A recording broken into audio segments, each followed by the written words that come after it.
It's Friday the 12th of December here at the UN climate change negotiations in Poznan.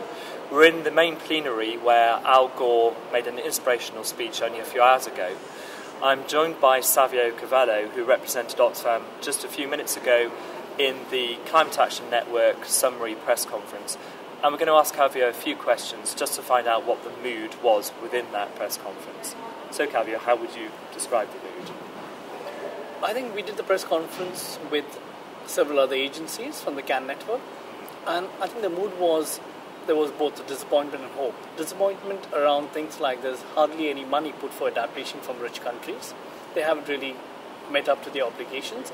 And hope and positive areas around the adaptation fund, which has now got a legal status, and the poor countries come together and really putting proposals where they can do their bit to help climate change. Sure, so some positives on adaptation. In terms of emissions reductions targets, what's the mood like there?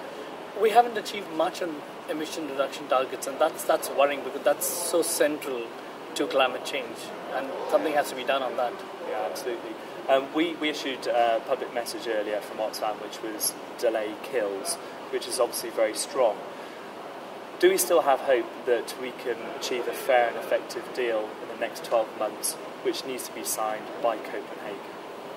It's not a matter of hope. I think we must make it happen. We must make world leaders accountable. We need to urge them to come together and have a deal.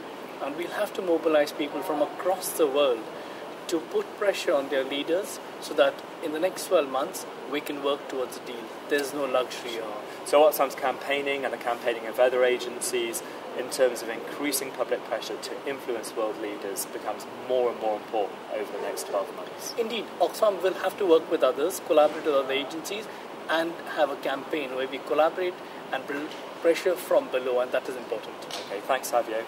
So the negotiations here are due to close formally within the next few hours. If there are any more significant developments, we'll report those to you, of course. But we're also looking forward already to 2009 and turning up the pressure on world leaders to make sure that we have a fair and effective deal signed in Copenhagen, which has the interests of those that are most affected by climate change at its very heart.